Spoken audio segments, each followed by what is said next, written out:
Les technologies numériques actuelles nous promettent-elles un avenir dystopique? Alors, je ne sais pas si elles nous promettent un avenir dystopique. Je dirais que les technologies en tant que telles, elles peuvent pas nous promettre quoi que ce soit, en fait. Par contre, la question, c'est quel avenir est-ce que nous allons nous promettre collectivement dans un monde qui est de plus en plus numérisé, si je puis dire. Et effectivement, il y a un certain nombre de dangers. Alors moi, j'ai un regard un peu critique sur ces technologies numériques actuelles. Je dirais surtout sur un certain nombre de technologies numériques actuelles spécifiques, les modèles dominants, par exemple des réseaux sociaux commerciaux ou des intelligences artificielles génératives, mais qui ne résument pas du tout à elles seules toutes les technologies numériques. Bon. Mais c'est vrai qu'un certain nombre de ces technologies-là me semblent problématiques. Alors dystopiques, je ne sais pas si c'est le bon mot, mais disons plutôt que je pense qu'elle pose des problèmes actuels. Il y a un certain nombre d'études qui ont montré notamment les effets des réseaux sociaux commerciaux sur la santé mentale des jeunes adolescents. Par exemple, bon, je vais peut-être pas citer toutes les études ici, c'est peut-être pas le propos, mais disons, il y a aussi des problèmes qui se posent dans l'espace médiatique démocratique, qui n'est plus vraiment démocratique, avec les questions de la désinformation, les questions des influences aussi sur les votes, le ciblage qui peut être voilà, le ciblage des profils avec les algorithmes de recommandation sur un certain nombre de réseaux sociaux, Facebook par exemple, mais il y a plein de problèmes sur TikTok aussi. Bref, tout ça en fait pose un certain nombre de questions qui sont à la fois des questions, disons, concernant nos vies mentales et puis concernant aussi nos vies sociales. Donc, je pense que c'est ces enjeux-là sur lesquels il faut qu'on réfléchisse aujourd'hui pour justement ne pas tomber dans un avenir qui pourrait ressembler effectivement à une dystopie, quoi, sans parler de toutes les questions de surveillance numérique. Oui, c'est ça, parce que ces problèmes, pour l'instant, ne font que s'aggraver. Disons qu'il y a une tendance à l'aggravation d'un certain nombre de problèmes. Je pense que les technologies numériques, comme toute nouvelle technologie, peuvent créer au moment où elles apparaissent des effets de fascination et qu'on a eu un certain nombre, voilà, enfin, il y a eu beaucoup d'enthousiasme pour un certain nombre de technologies numériques et aujourd'hui on est dans une phase plutôt de désenchantement, si je puis dire. Mais évidemment, il ne faut pas tout confondre, c'est-à-dire que une plateforme numérique comme Wikipédia n'a pas du tout les mêmes effets psychiques, sociaux et politiques qu'un réseau social commercial comme Facebook ou qu'un réseau social commercial comme TikTok. Donc il faut bien différencier à chaque fois pour savoir de quel numérique on parle justement et pour inventer en fait des solutions aux problèmes que posent un certain nombre de technologies numériques actuelles, mais des solutions qui ne sont pas seulement des solutions techniques, technologiques, numériques, industrielles, mais aussi des solutions politiques, sociales. Ouais, ouais, c'est ça, parce qu'en fait, vous faites une critique dans vos ouvrages, une critique de la technologie, mais pas de la technologie dans son ensemble, seulement d'une technologie conçue d'une certaine façon, et vous utilisez euh, des critiques qui ont été faites à propos des techniques à travers l'histoire de la philosophie pour comprendre quand la technique ou la technologie est utile à l'individu, à l'esprit, à la collectivité, ou quand elle lui est plutôt nocive. Oui, exactement. Oui, bah notamment, ça, c'est la perspective que je reprends un petit peu après Bernard Stiegler et Jacques Derrida, qui sont des philosophes contemporains, qui se sont eux-mêmes beaucoup inspirés disons, d'un texte de Platon sur la question justement du pharmacone. Donc Platon ne s'intéressait pas aux technologies numériques évidemment, mais il s'interrogeait sur l'écriture, la technique de l'écriture, qui est, on compare parfois, on dit parfois que les technologies numériques sont une nouvelle phase dans l'histoire des systèmes d'écriture. Pourquoi? Parce que ce sont deux technologies, on peut dire des technologies de l'esprit, des technologies dans lesquelles on va extérioriser un certain nombre de Mhm. symboles, de savoirs, etc. Donc on appelle ça parfois aussi des médias, bon, des technologies médiatiques. Et en fait, ce que dit Platon au sujet de la technique de l'écriture peut être très signifiant pour nous aujourd'hui, parce que quand il décrit cette technologie comme un pharmacone, ça veut dire tout simplement que donc le terme de pharmacone en grec veut dire à la fois le poison et le remède. Et donc l'idée, c'est de souligner l'ambivalence en fait de la technique de l'écriture. Pourquoi? Parce que quand j'extériorise ma mémoire dans des supports écrits, bah, je peux retenir beaucoup plus de choses, mais en même temps, si je me repose sur ces supports écrits, eh bien, je n'entraîne plus ma mémoire et donc je ne fais plus l'effort de me ressouvenir et donc je ne fais plus l'effort d'interpréter le savoir. Et donc, je ne fais plus l'effort non plus de le transformer, en fait, de l'individuer. Et donc, si vous voulez, on a une répétition mécanique qui se substitue à une répétition différenciante ou diversifiante. Et c'est ça, en fait, l'enjeu. Et donc, quand on lit un texte de Platon de ce type-là, on se rend compte que le point de vue pharmacologique sur la technique de l'écriture, il est complètement opposé au point de vue des transhumanistes contemporains, qui nous disent que la technologie va nous augmenter, en fait, va nous améliorer. Mais ce que dit Platon dans ce texte, c'est que au moment même où nous sommes augmentés, nous sommes aussi diminués, en fait, et qu'il n'y a pas de pure augmentation. L'augmentation est toujours aussi le risque d'une perte, d'une diminution. Je vais augmenter ma mémoire grâce à la technique de l'écriture, mais en même temps, je vais perdre la mémoire. Donc, si vous voulez, le regard porté sur la technologie va complètement être transformé, pardon. Et moi, c'est ce regard-là que j'essaye de porter sur les technologies numériques. Alors, c'est pas moi en particulier, c'est à la suite, effectivement, des travaux de Jacques Derrida et de Bernard Stiegler notamment, en disant que les technologies numériques en tant que telles, elles ne sont ni bonnes ou mauvaises, mais elles ne sont pas neutres pour autant, et que tout dépend en fait des modèles économiques, des projets politiques et des fonctionnalités techniques qui sont développés avec ce numérique en fait. Donc encore une fois, il faut étudier chacune des technologies numériques en fonction des idéologies politiques qu'elles portent, des modèles économiques qui les sous-tendent, et puis des fonctionnalités qu'elles permettent de mettre en place, quoi. C'est ce qu'on va, essayer c'est ce dont on va essayer de discuter ce soir. Euh, en lisant votre ouvrage, un truc qui m'a beaucoup marqué, c'est que vous citiez Platon, mais il y a aussi Paul Valéry qui parle de technologie, on a l'impression qu'il parle du monde d'aujourd'hui, alors qu'il parle quand même du monde d'hier. Gunther Anders, ils ont tous craint le développement de la technologie avant même de voir ce que c'est devenu. Est-ce que vous pouvez revenir avec nous sur quel était le fondement de leur critique, puisqu'ils ne connaissaient pas la technologie qu'on connaît nous? Oui, effectivement, ils ne connaissaient pas du tout les technologies numériques. En fait, le texte de Paul Valéry que je cite, il date des années 30, et le texte de Gunther Anders que je cite, il date des années 50. Donc, il ne parle pas en fait de nos environnements numériques actuels. Il parle plutôt, dans le cas de Paul Valéry, de la radio et du téléphone, et dans le cas de Gunther Anders, de la radio et de la télévision. Toutes ces technologies de l'information et de la communication, toutes ces technologies médiatiques, elles transforment complètement nos rapports à l'espace et au temps. Et en fait, ça, ce n'est pas propre au numérique. D'une certaine manière, ça a toujours été le cas, parce que les évolutions technologiques sont aussi des évolutions de nos consciences, de nos expériences. C'est-à-dire que notre rapport à l'espace et au temps, c'est ce qui nous permet de faire l'expérience du monde, tout simplement. Donc, si notre rapport à l'espace et au temps est configuré par nos milieux techniques, ça veut dire que quand nos milieux techniques vont évoluer, notre expérience du monde va complètement évoluer aussi.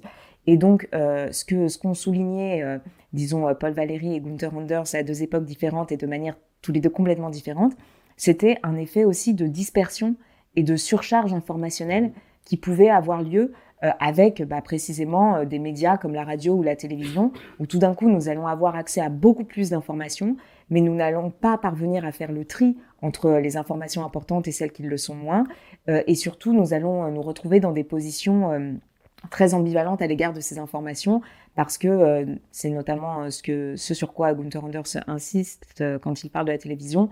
On nous fournit des informations, mais il n'y a pas de réciprocité. Nous ne pouvons pas répondre aux informations qui nous sont fournies, donc nous restons dans une sorte de position de passivité, quoi. Voilà. Donc tout ça, ça m'a beaucoup intéressée, parce que j'avais l'impression que ces réflexions-là, en fait, elles pouvaient nous aider à poser des questions nouvelles à l'égard des technologies numériques contemporaines. Mais du coup, il parle. Je vais me faire un peu l'avocat des technologies pour vous pousser à dire ce qu'elles ont de problématique.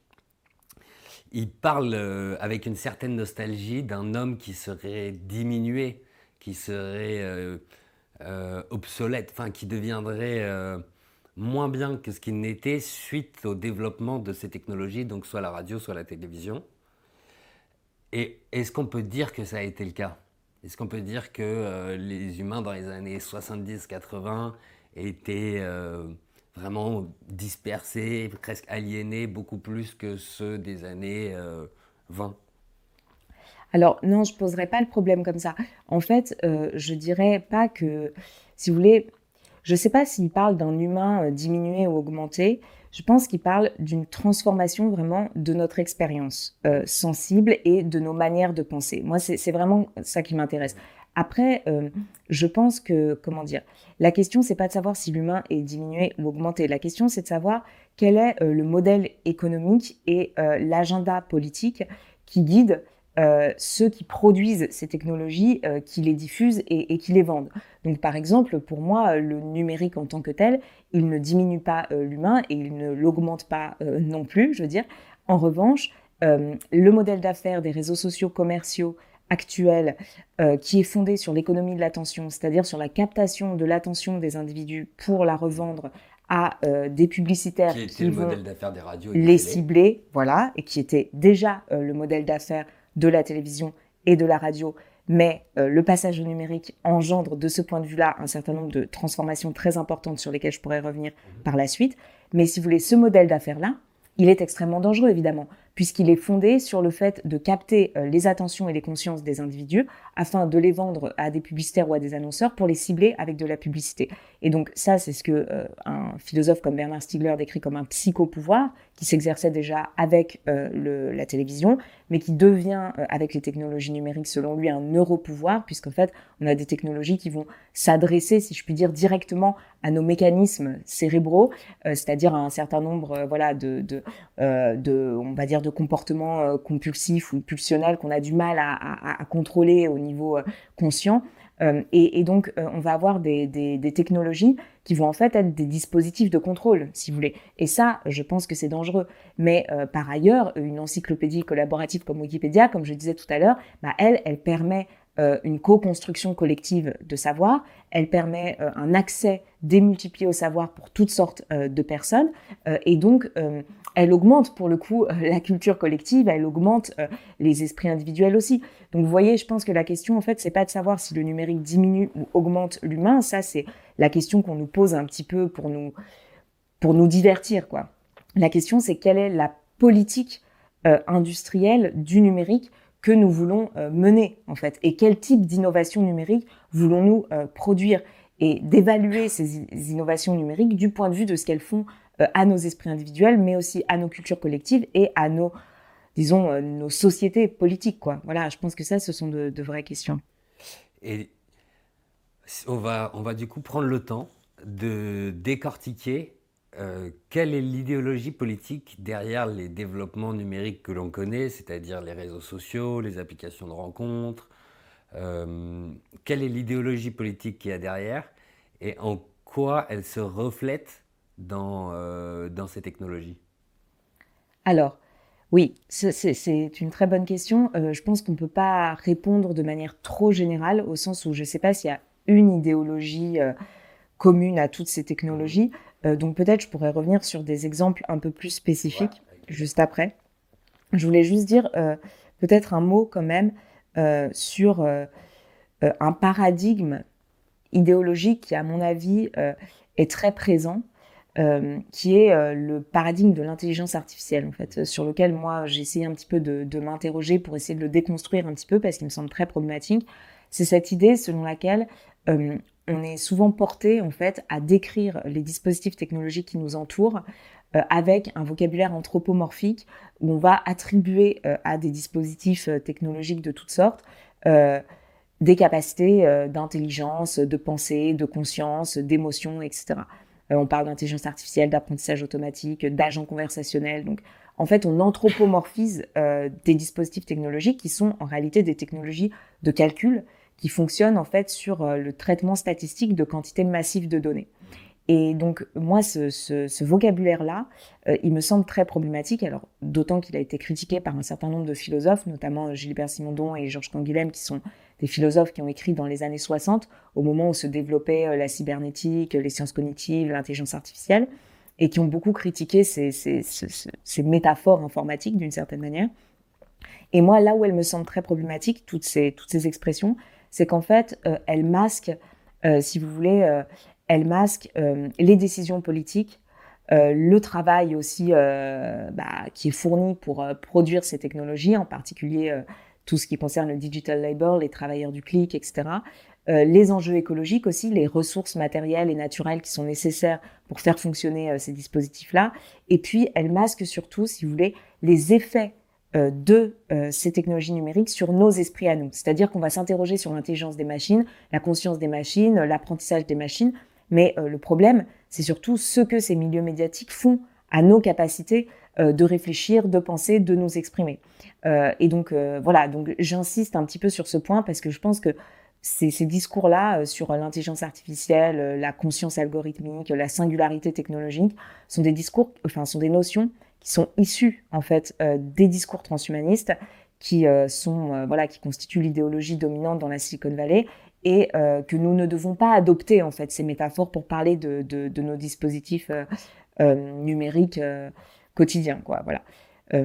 Ensuite, pour répondre un peu plus précisément à la question que vous posiez, en fait, quand on regarde telle ou telle technologie numérique, on se rend compte que telle ou telle technologie numérique n'est jamais neutre. C'est-à-dire qu'il y a toujours une dimension idéologique dans la technologie. Par exemple, un réseau social comme Facebook, vous pouvez vous interroger sur la conception du social qui est derrière le réseau social de Facebook. Et vous verrez qu'en fait, vous allez avoir des individus qui sont atomisés les uns les autres, profilés selon un certain nombre de données récoltées à leur insu, mais là, ce n'est pas forcément la question, et que ces individus vont être mis en lien ensuite en fonction en fait, de leurs données personnelles, et ils vont avoir des pages personnelles, ils vont se voir quantifier, leurs activités, leurs publications vont être quantifiées, et donc ça va créer entre eux en fait des rapports de compétition, de concurrence, des rapports mimétiques aussi, parce que les fonctionnalités techniques vont leur permettre d'aimer un contenu ou bien de suivre quelqu'un. Par exemple, sur Twitter, vous allez suivre un tel ou une telle. Donc, si vous voulez, c'est des comportements mimétiques, ça, les comportements de suivi de telle ou telle personnalité. Donc, vous avez toute une conception, si vous voulez, du social sous-jacente à Facebook, qui est en fait une conception fondée sur l'individualisme, le profilage, la personnalisation et puis le mimétisme, quoi, les comportements mimétiques. C'est pas du tout la même philosophie politique qui est sous-jacente à un dispositif comme Wikipédia, par exemple.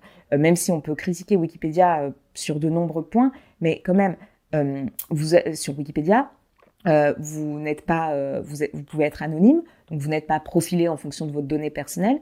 Vous allez contribuer à une page en fonction d'un sujet qui vous intéresse. Donc c'est le sujet commun, si vous voulez, à tous, qui va réunir les différents individus. Et vous allez avoir des fonctionnalités qui vont vous permettre de débattre, d'argumenter, de trouver des consensus entre pairs sur tel ou tel sujet. Vous voyez ? Donc c'est pas du tout la même philosophie. Et même chose, on peut citer une autre plateforme, qui est une plateforme de délibération collective qui s'appelle Police, où là vous allez avoir des personnes qui vont encore une fois discuter autour d'un sujet commun, puis la plateforme va constituer des groupes d'opinion, et ensuite il va s'agir de faire des propositions communes sur lesquelles différents groupes d'opinion antagonistes vont pouvoir s'accorder.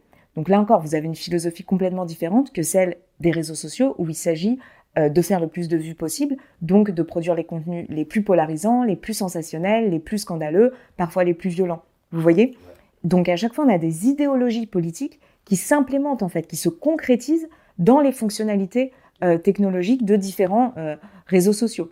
On a toujours affaire à du numérique, mais à chaque fois, on a affaire à une idéologie politique différente qui va ensuite configurer un certain nombre de comportements. J'imagine si un des fondateurs d'une de ces plateformes était face à vous, il vous dirait qu'ils ont fait ça comme ça parce que c'est ce qui marche, parce que ils disent on n'a pas essayé d'implémenter l'individualisme ou la concurrence ou le désir mimétique, c'est simplement que c'est ça que les gens veulent et que nous, on a essayé de leur donner ce qu'ils voulaient. Alors, je nuancerai un petit peu ce propos parce que pour plusieurs raisons. En fait, la première, c'est que, regardez, Wikipédia ou Police, qui sont des plateformes complètement qui fonctionnent selon des schémas complètement différents, elles fonctionnent aussi, toutes les deux. Police, c'est une plateforme qui a été utilisée par le gouvernement de Taïwan dans les années, en 2014 ou 2016, pour produire de la décision collective, donc pour interroger les citoyens sur un certain nombre de sujets et les faire participer, si vous voulez. Et oui, je ne sais pas ce qu'il en penserait, mais disons que en tout cas c'est très intéressant parce que ça permet de la délibération collective en fait en ligne, si vous voulez. Alors après, je ne dis pas du tout que ça suffit hein, comment dire pour prendre soin de la démocratie. Je crois malheureusement que ça suffit pas du tout, mais disons que ça me permet de faire des choses beaucoup plus intéressantes que de nombreux autres réseaux sociaux. Donc je dirais en tout cas que des plateformes comme Wikipédia ou comme Police, eh bien elles fonctionnent aussi. Donc il y a différentes choses qui fonctionnent. Donc c'est pas seulement une question de rentabilité ou d'efficacité. Vous voyez.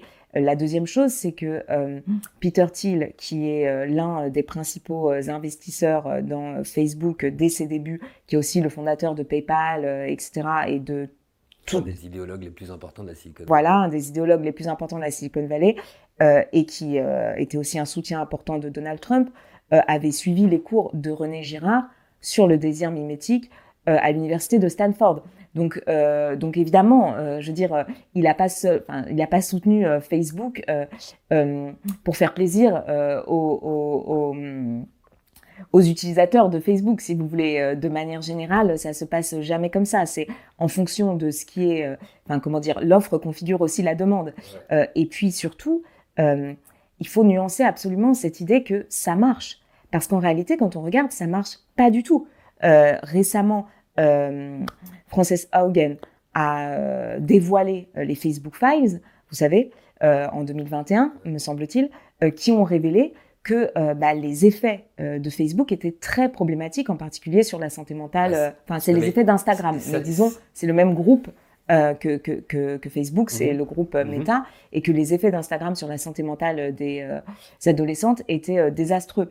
Par ailleurs, Facebook a aussi été condamné par Amnesty International, me semble-t-il, pour avoir participé, si vous voulez, à la mise en œuvre de génocide en raison en fait de la diffusion des informations sur la plateforme. Amnesty International avait par ailleurs en 2019 publié un rapport aussi en montrant que le modèle d'affaires de Google et Facebook et la collecte des données faisait obstacle à un certain nombre de droits fondamentaux, droit à la vie privée, problème aussi pour la liberté d'expression et liberté de pensée. Donc voilà, je pense que si ceux qui produisent ces technologies et qui en tirent profit, s'ils sont satisfaits par ces produits, c'est très bien pour eux. Mais la question que nous, on doit se poser en tant que citoyens et que les représentants politiques doivent se poser, c'est en fait, que faire avec ce type de dispositifs? Comment les réguler et comment éviter en fait qu'ils deviennent des poisons justement pour la société? Pour moi, c'est déjà très clair que, en tout cas, les réseaux sociaux actuels sont plutôt des poisons et que ça, j'ai du mal à imaginer. On en reparlera après. Ce que je voulais, j'aimerais bien essayer de bien comprendre. Quand ils créent, quand ils développent leurs réseaux sociaux, ces gens-là, est-ce quand vous dites l'idéologie politique qu'il y a derrière, est-ce qu'ils essayent de matérialiser leur idéologie politique ou ils le font par accident? Je sais pas. En fait, si vous voulez, le point, à mon avis, c'est pas de savoir ce qui se passe dans la tête de ces personnes. Le point, c'est de bien comprendre que les technologies ne sont pas neutres. Ouais. Et que quand vous concevez et que vous développez une technologie, et en particulier les réseaux sociaux qui sont des technologies sociales, en fait, des technologies relationnelles, vous concrétisez un certain nombre de principes, en fait, qui vont être matérialisés ensuite dans les schèmes de fonctionnement technique. Par exemple, c'est les exemples que j'ai donnés tout à l'heure, mais si vous voulez, en fonction des fonctionnalités techniques que vous allez développer, vous allez permettre aux utilisateurs de s'exprimer plus ou moins, ou bien à l'inverse, vous allez, je sais pas, matérialiser des rapports de concurrence, de compétition, ou bien vous allez rendre possible des délibérations ou des discussions, vous voyez. Mais tout ça est très politique en réalité. Et donc, la question de... Les concepteurs de ces technologies ont une responsabilité dans les technologies qu'ils conçoivent. Et évidemment, quand ils conçoivent une technologie un réseau social, par exemple, sur lequel il faut obtenir le plus de vues possible en postant des choses les plus choquantes possibles, bah, ils ont une responsabilité ensuite dans la manière dont les informations circulent ou ne circulent pas. Quand ils font leur modèle d'affaires sur la publicité, évidemment, ils ont une responsabilité quand des contenus climato-sceptiques circulent en quantité massive sur ces réseaux parce que un certain nombre d'industries ont payé pour faire circuler ces contenus. Vous voyez ? Ouais. Donc, je pense que, voilà, la question, bien sûr qu'ils ont conscience d'un certain nombre de principes qu'ils vont implémenter dans ces technologies. Après, peut-être qu'ils pourraient changer complètement de vision du monde si ils s'intéressaient plus à des questions de philosophie, de sociologie, plutôt qu'à des questions voilà, de profit ou de rentabilité immédiate. Mais encore une fois, leurs technologies, à mon avis, sont rentables seulement pour eux et seulement à très court terme. Donc, ils auraient tout intérêt, précisément, à s'inspirer d'autres types d'initiatives et à travailler dans l'intérêt des populations. Ça, c'est ce que j'ai une idée que j'ai vue dans votre livre, que j'ai lu dans votre livre, qui m'a beaucoup intéressé, c'est le parallèle que vous faites avec l'écologie, c'est-à-dire que le capitalisme effréné qu'on connaît aujourd'hui a tendance à bouffer toutes les ressources disponibles et donc à diminuer ses chances d'être pérenne sur longtemps, puisqu'il pourrait manquer de ressources et donc cracher. Euh, et en fait, ce qui est très intéressant, c'est que vous nous dites que pour ces géants du numérique, le capital, la ressource, c'est nous, c'est nos informations, et qu'ils la brûlent à toute vitesse, cette ressource, en nous rendant de moins en moins capables de produire des informations de bonne qualité. Donc ça, j'ai trouvé ça passionnant, parce que c'est vrai que le jour où tout le monde est devenu fou sur les réseaux, plus personne ne raconte de trucs intéressants, toutes les photos se ressemblent, c'est toutes les mêmes. Je veux dire, en fait, plus on rentre dans la logique des réseaux sociaux, moins on produit de choses intéressantes. Et donc, à un moment, il pourrait tourner en rond et se retrouver avec plus du tout de ressources à exploiter parce qu'il n'y a plus de données intéressantes sur les réseaux sociaux. Oui, et ça, je crois que c'est en particulier le cas pour les intelligences artificielles génératives qui sont en train de se développer là à toute vitesse, parce que vous voyez que cette logique de capitalisation, elle est très présente dans le cas de ces technologies-là, parce que finalement, c'est toute la mémoire collective sédimentée sur Internet, disons, qui va servir de capital ou de stock pour ces systèmes d'intelligence artificielle générative qui sont, je le rappelle rapidement, qui sont en fait des systèmes fondés sur des calculs probabilistes. Donc, lorsque vous posez une question à ChatGPT ou que vous donnez une consigne à Midjourney pour obtenir une image, bon, en fait, le système fait des calculs de probabilité sur les grandes masses de données qui sont en fait les données disponibles sur Internet, et puis génère des suites de signes ou des suites de pixels probables en fonction de ce que vous avez demandé. Et le problème, c'est que du coup, bon, il y a plusieurs problèmes qui se posent. Déjà, les personnes qui ont créé tous ces contenus sur Internet, tous les utilisateurs qui ont créé ces contenus qui servent de base de données à ces systèmes et à ces entreprises privées, en fait, ne sont pas rémunérés. Donc, du coup, voilà, il y a une sorte de, on va dire, de prédation qui s'opère sur tous les contenus numériques déposés sur Internet, qui sont comme ça accaparés par quelques entreprises privées qui vont en tirer profit sans redistribuer la richesse accumulée, si je puis dire. Parce que maintenant, ces entreprises... OpenAI, Microsoft, Google, Meta sont des entreprises qui font partie des principales capitalisations boursières. Donc, il y a énormément il y a des enjeux de redistribution des richesses qui se posent là. Mais par ailleurs, le problème, c'est qu'à force de générer des contenus probabilistes, si vous voulez, automatisés, ces contenus vont commencer à envahir aussi Internet. C'est-à-dire que comme c'est très facile de générer automatiquement du texte ou de générer automatiquement des images, on va se retrouver avec une masse incroyable. Ça a commencé, voilà, ça a déjà commencé, c'est clair. Et donc, si vous voulez, comme ces systèmes se nourrissent de ce qu'ils trouvent sur Internet, eh bien, ils vont se nourrir de plus en plus de ce qu'ils ont eux-mêmes produit, si je puis dire, automatiquement. Donc, en fait, on va renforcer en permanence des moyennes, des biais, et donc, il y a une uniformisation, si vous voulez, qui va se produire. Et un article est paru récemment dans la revue Nature qui parle de l'effondrement des modèles en disant que quand les modèles sont entraînés sur des données qui ont déjà été produites par d'autres modèles, eh bien en fait, ils sont beaucoup moins performants, mais c'est une évidence, puisque c'est des contenus qui sont toujours plus probables, si vous voulez, moins originaux, moins diversifiés. Donc forcément, on va dans le sens d'une standardisation, d'une uniformisation. Et ça, c'est très intéressant de le penser d'un point de vue écologique, mais non pas d'un point de vue de l'écologie environnementale, mais de l'écologie culturelle ou de l'écologie mentale ou de l'écologie de l'esprit, parce que ça veut dire que on est en train d'épuiser en fait nos ressources culturelles au lieu de les faire fructifier, quoi. Et donc ça, c'est évidemment un gros problème en termes d'écologie de l'esprit, oui, tout à fait. Donc, on a les deux technologies, enfin les deux gros pans du numérique qu'on a un peu abordés, c'est les réseaux sociaux et les intelligences génératives. Est-ce qu'il y en a d'autres qui vous semblent primordiales à aborder pour saisir un peu l'ampleur du problème actuel? Alors, je pense que, enfin, moi, j'ai plutôt travaillé sur ces technologies-là.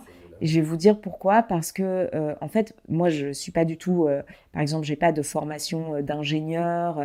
Je suis pas une spécialiste, disons, des technologies numériques d'un point de vue ingéniérique ou industriel. Mais par contre, ce qui m'intéresse et ce qui me préoccupe beaucoup, c'est la manière dont ces technologies transforment l'espace public, médiatique, et comment elles transforment nos esprits et nos cultures.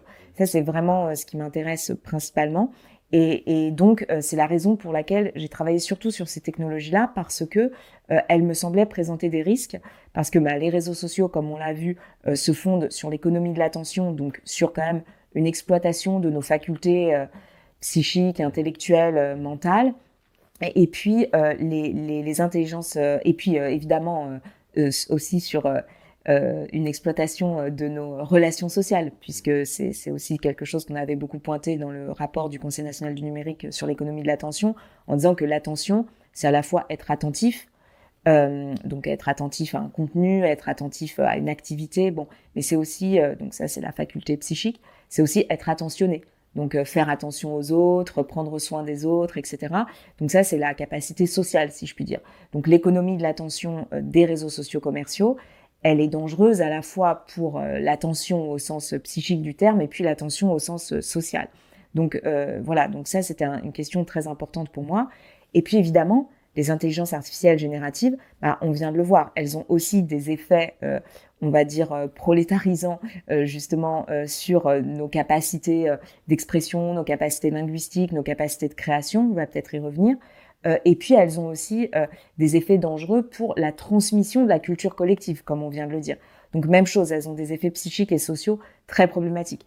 Et en même temps, ces deux technologies, que ce soit les réseaux sociaux et l'économie de l'attention, ou les intelligences artificielles génératives et l'économie de l'expression, on pourrait dire, ces deux technologies, eh bien, elles sont des technologies qui sont diffusées de manière massive aujourd'hui, et que tout le monde utilise presque un petit peu, comment dire, automatiquement, si je puis dire, avec très peu de recul critique, avec très peu de recul réflexif, euh, et, euh, et, hum, et elles sont détenues, disons, aussi par des entreprises privées qui sont extrêmement puissantes, en fait, aujourd'hui, et qui ont aussi de grosses activités de lobbying, qui ont de grosses activités en termes de, voilà, de promotion, de propagande, presque. Et donc c'est pour ça que moi, j'ai porté vraiment mon attention sur ces technologies-là, principalement. Et en fait, c'est un sujet qui me passionne moi aussi. Et le, l'aspect, ce que j'ai beaucoup aimé dans votre travail, c'est que vous reliez l'aspect politique au devenir de la société. C'est-à-dire que moi, je crois en la politique, c'est-à-dire que je crois que, la politique est le moyen pour nous de choisir le monde de demain, de bâtir ensemble le monde de demain. Et, euh, et donc, c'est là le rôle, c'est là où la puissance politique de ces plateformes, c'est que politique ne veut pas dire démocratique. Et donc, elles fabriquent le monde de demain sans nous consulter, avec notre participation, mais sans nous avoir vraiment demandé notre avis. Et dans le monde qu'elles fabriquent, le monde de demain, vous parlez d'une prolétarisation généralisée.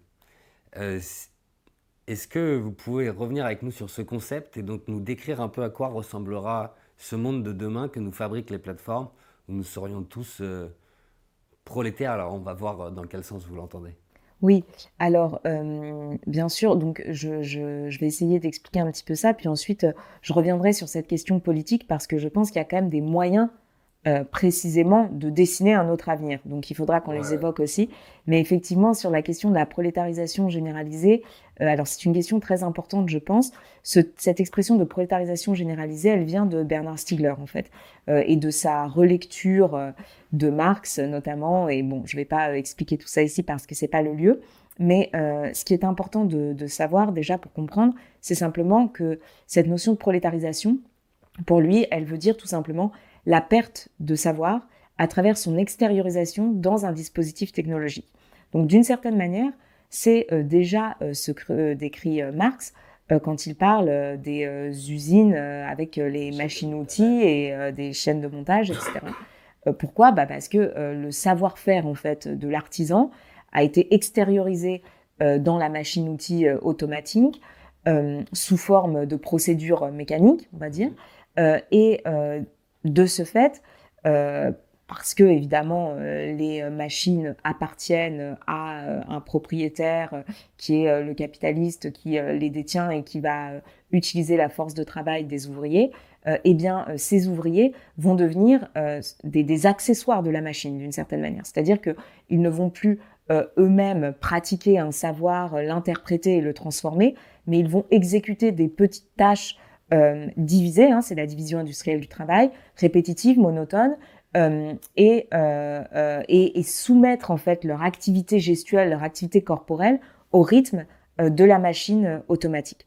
Et donc, il y a un processus de prolétarisation au sens où le savoir-faire est extériorisé dans la machine. Et ce que décrit Stiegler, c'est le fait que les machines numériques, les machines algorithmiques auxquelles nous avons affaire aujourd'hui, les industries numériques ou les industries algorithmiques, produisent un nouveau stade dans ce processus de prolétarisation qui est non plus l'extériorisation des savoir-faire, mais l'extériorisation des savoirs-pensés. Alors, on pourra détailler ensuite sur ce que ça veut dire les savoirs-pensés, mais disons, par exemple, les savoirs interpréter, les savoirs décider, les savoirs calculer, les savoirs comprendre, les savoirs s'exprimer, notamment aujourd'hui avec les intelligences artificielles génératives. C'est-à-dire que, et donc, la prolétarisation se généralise à de nouveaux types de savoirs, si vous voulez. Et je trouve, donc moi, je me suis beaucoup intéressée à cette notion quand j'ai essayé de penser les enjeux des intelligences artificielles génératives contemporaines, qu'évidemment Bernard Stiegler n'avait pas connu comme tel. Ça aurait été amusant. Oui, je pense que ça l'aurait beaucoup inquiété, mais en tout cas, en me demandant, parce que si vous voulez, c'est ensuite, cette question de la prolétarisation, c'est une manière d'interroger les technologies voilà, tout type de technologie. C'est-à-dire qu'au lieu d'être fasciné par une nouvelle technologie qui apparaît tout d'un coup, on va plutôt se demander, attention, quels sont les savoirs qu'on est en train de déléguer à ce dispositif technologique et quels sont les enjeux de la délégation de ces savoirs, vous voyez, sachant que, voilà, bon, donc avec ces intelligences artificielles génératives-là, eh bien, quels sont les savoirs ou les capacités que nous déléguons à la machine d'une certaine manière? Moi, ce qui m'a semblé assez clair, c'est que nous déléguons nos capacités à nous exprimer. Quand nous ne produisons plus nous-mêmes un texte, quand nous ne parlons plus nous-mêmes, quand nous ne produisons plus nous-mêmes les images, mais que d'une certaine manière nous donnons une consigne à un système algorithmique qui va le faire à notre place, eh bien ce sont nos capacités d'expression qui risquent d'être prolétarisées. Or, nos capacités d'expression, en fait, elles sont très fondamentales pour plusieurs raisons. La première raison, c'est que quand nous nous exprimons, eh bien, évidemment, nous mettons en œuvre, si vous voulez, toutes sortes de facultés psychiques très importantes. La mémoire, par exemple, parce qu'il faut bien se souvenir de ce qu'on a appris, de ce qu'on a vécu, de ce qu'on a lu, de ce qu'on a entendu avant de s'exprimer, évidemment, même si on n'en a pas toujours conscience, mais aussi l'imagination, parce que quand nous nous exprimons, nous allons imaginer le sens ou la signification que nous voulons produire. Nous allons aussi imaginer notre interlocuteur, même quand il est présent, même là quand vous êtes présent. Quand je m'adresse à vous, d'une certaine manière, je suis obligée de vous imaginer parce que je vous connais pas, si je coïncide pas avec vous, si vous voulez. Donc, je suis obligée de me projeter vers la personne à qui je m'adresse. Je fais tout ça de manière singulière. C'est-à-dire que il n'y a pas deux personnes dans le monde qui ont la même mémoire et la même imagination. Nous sommes tous différents à ce titre-là parce que nous sommes des êtres vivants avec des expériences de vie différentes, avec des souvenirs différents, des désirs différents. Et donc, nos expressions sont quelque chose d'intrinsèquement singulier. C'est la raison pour laquelle les intonations, les mots que nous utilisons, que nous n'utilisons pas, le lexique que nous employons, les niveaux de langue, disent beaucoup de choses de nous en fait et sont une richesse très importante culturellement parce que c'est une diversité, si vous voulez. Chacun a sa manière de s'exprimer singulière et c'est ça qui fait la diversité et la richesse des sociétés. Or, quand nous déléguons nos facultés d'expression à ces dispositifs-là, eh bien, comme ce sont des dispositifs qui, encore une fois, font des calculs probabilistes, donc renforcent en permanence les données les plus présentes, les données majoritaires sur Internet, renforcent les moyennes, si vous voulez. Il y a une uniformisation qui s'opère et toutes les singularités sont éliminées parce que une singularité, dans un jeu de quantité massive de données, ça ne vaut rien du tout en fait. Les calculs probabilistes, les calculs statistiques ne prennent pas en compte les singularités. Donc ça, c'est un premier danger. Et je pense d'ailleurs que l'idéologie de la singularité technologique, qui est très présente chez les transhumanistes, est une manière en fait de masquer l'élimination justement des singularités, des improbabilités des expressions humaines. Et puis la deuxième chose aussi qui est très dangereuse dans cette prolétarisation de l'expression, c'est que quand nous nous exprimons, en fait, nous comprenons le monde d'une certaine manière. Par exemple, si nous demandons en tant qu'enseignants à des étudiants de résumer des textes, eh bien c'est pour leur apprendre à produire leur propre interprétation du texte et à comprendre le texte d'une manière singulière, en fait. Donc, si nous automatisons nos capacités d'expression, nous allons automatiser aussi nos capacités de compréhension. C'est-à-dire que nous n'allons plus comprendre le monde dans lequel nous vivons parce que nous n'aurons plus à l'interpréter. Et ça, c'est potentiellement très dangereux aussi, je pense. Donc, tout ça pour dire que aujourd'hui, si nous voulons penser les enjeux de ces technologies en termes de gains ou de perte de savoir, ce concept de prolétarisation, à mon avis, est très intéressant. Parce qu'il nous permet en fait de comprendre que ce qu'on nous présente actuellement comme l'intelligence artificielle, générative en l'occurrence, est une nouvelle phase dans un processus d'automatisation. Et que, pour le coup, c'est très intéressant de relire Marx pour comprendre les enjeux en fait de la révolution industrielle à laquelle nous sommes confrontés aujourd'hui, qui se base plus seulement sur l'exploitation, on va dire, des travailleurs et des ressources naturelles et matérielles. Elle se base aussi sur l'exploitation de certains travailleurs et de certaines ressources naturelles et matérielles, mais elle se base aussi sur l'exploitation des attentions et des expressions des citoyens et sur l'exploitation d'un certain nombre de ressources culturelles et mémorielles, si vous voulez, qui sont tous les contenus qu'on trouve sur Internet. Comme le travailleur était dépossédé de son savoir-faire de bâtir une chaise entière ou une charrette ou que sais-je, on serait dépossédé de notre faculté d'être un humain entier.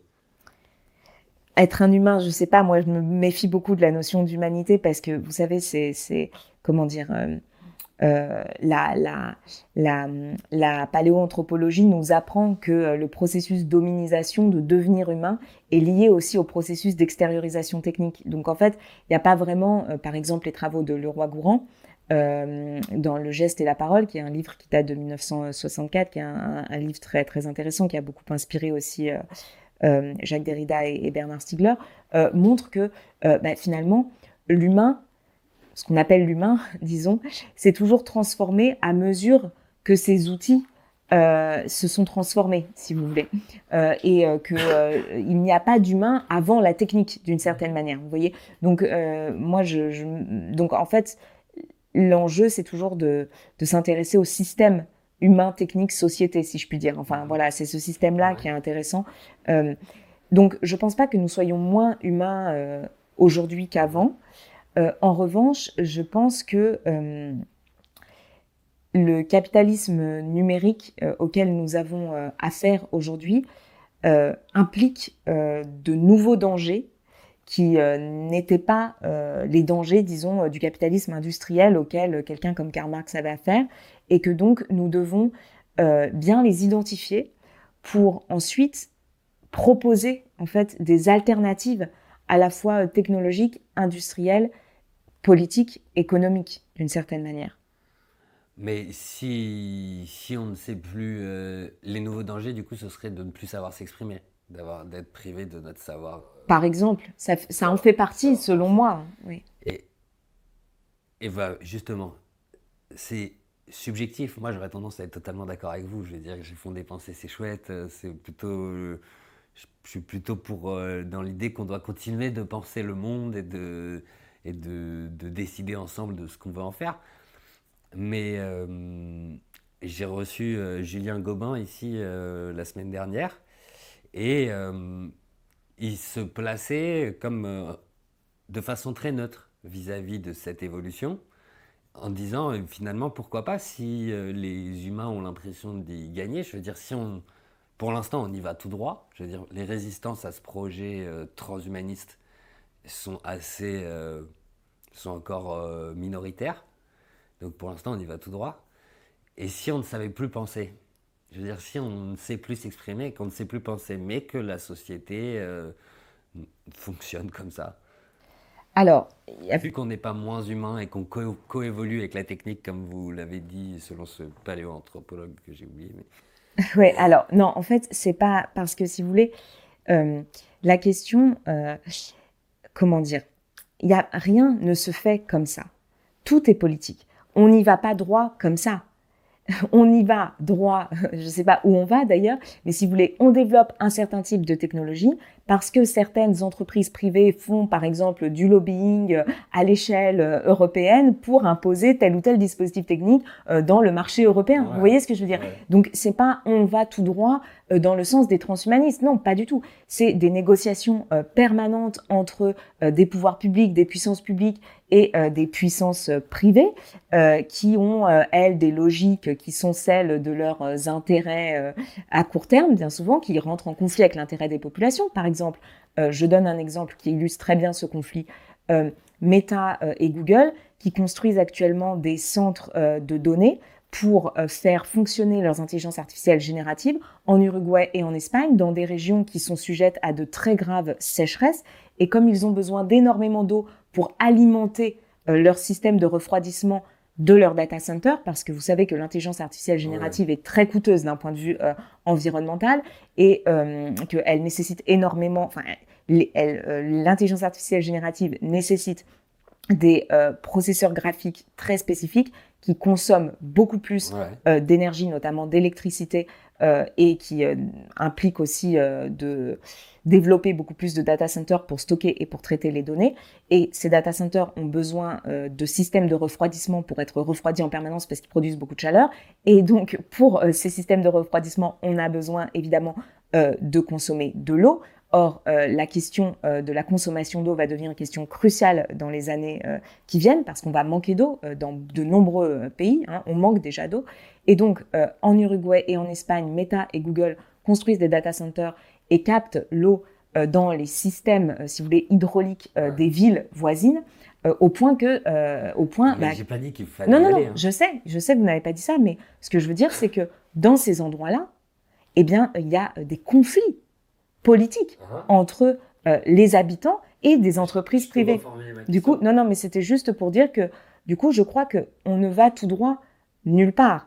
On essaye simplement, euh, quand on est, disons, euh, un représentant politique qui fait son travail, de favoriser l'intérêt des populations par rapport à l'intérêt de certaines entreprises privées, quand celles-ci, bien sûr, nuisent aux économies locales, aux territoires locaux et aux habitants locaux. Vous voyez? C'est un bon exemple du fait que pour l'instant ils le construisent ce data center. Je ne Il sais y pas a, où ils en sont. mais du coup pour reformuler ma question, c'est admettons qu'on y soit allé. Donc là on est en 2050. Clairement vous avez perdu le combat. Les GAFAM ont gagné. Quel, puisque l'humanité coévolue avec la technique et qu'on n'est pas plus ou moins humain, vous parlez du risque d'une prolétarisation généralisée. Donc, on ne sait plus penser, en tout cas de la manière dont nous savons penser, c'est-à-dire que les gens n'écrivent presque plus. Mais la société fonctionne, je veux dire, tous les besoins vitaux des gens, on répond à tous les besoins vitaux des gens, il n'y a pas spécial, il n'y a pas plus de violence qu'avant. Est-ce que... Bah, le problème, si vous voulez, c'est que, vous savez, le langage, par exemple, c'est pas seulement utile pour se transmettre des informations et des messages, mais c'est aussi très important, anthropologiquement, je veux dire, pour transposer la conflictualité sur un plan symbolique. C'est-à-dire qu'au lieu de se taper dessus, ben, on va discuter, on va argumenter, on va débattre. Donc, quand vous me dites plus personne ne sait parler, ni écrire, mais par contre la violence n'a pas augmenté, pour moi ce monde-là il n'existe pas par exemple. Je ne pense pas que ça puisse... voilà, si les gens ne savent plus parler, ne savent plus s'exprimer, eh bien nécessairement, malheureusement, je pense que la violence augmentera. Et que quand on n'est pas capable de formuler un désaccord, par exemple, dans le langage ou sur un plan symbolique, et parce que c'est valable pour le langage, mais c'est valable aussi pour toute forme d'expression symbolique, les activités artistiques, les activités symboliques, les activités culturelles servent aussi à sublimer des pulsions hein, qui peuvent sinon devenir des pulsions extrêmement agressives. Donc, ce que je veux dire par là, c'est que moi, je ne fais pas de futurologie et je ne parle pas de l'humain en général, parce que je pense que ces débats-là ont pour fonction de nous divertir. C'est-à-dire que personne ne peut savoir où nous en serons en 2050. Et je ne suis pas du tout sûre qu'un monde qui poursuive dans notre direction en 2050 soit encore un monde. Regardez les prédictions en termes de changement climatique, de désastres écologiques, de migration de population, vous voyez. Donc ce monde dans lequel les GAFAM auront eu le dernier mot, je pense que même les entrepreneurs de la Silicon Valley, malheureusement, ne le connaîtront pas. Vous voyez, et à mon avis, il sera extrêmement violent, ce monde, de toute façon. Donc voilà. C'est pas une certitude. Non, c'est pas une certitude, non, mais dans le à sens, condition qu'on ce que puisse... disent les transhumanistes. Oui, mais les transhumanistes... Vous les prenez pas du tout au sérieux. Bah, c'est pas que je les prends pas au sérieux, mais je pense qu'on ne peut pas, si vous voulez, accorder du crédit aux transhumanistes si on n'accorde pas du crédit aux prédictions du GIEC, par exemple. C'est pas du tout sérieux de réfléchir. Le GIEC, de plus en plus, et va le faire de plus en plus dans les années à venir, va parler de technologie pour contenir le réchauffement climatique. Ah mais ça c'est pas du tout la même question. Mais je pense que les intelligences artificielles génératives aujourd'hui ne font pas partie des technologies qui permettent de contenir le changement climatique. Vous voyez ce que je veux dire? Mais bien sûr, après on peut avoir des technologies numériques d'ailleurs ou pas. Enfin, je veux dire, qui peuvent permettre. C'est aussi les solutions au réchauffement climatique mises en avant par les transhumanistes. Oui, alors ça, c'est pas, en général, c'est quand même pas les mêmes. Non, je suis pas une spécialiste, mais il y a une grande différence entre les projets géo-ingéniériques qui font miroiter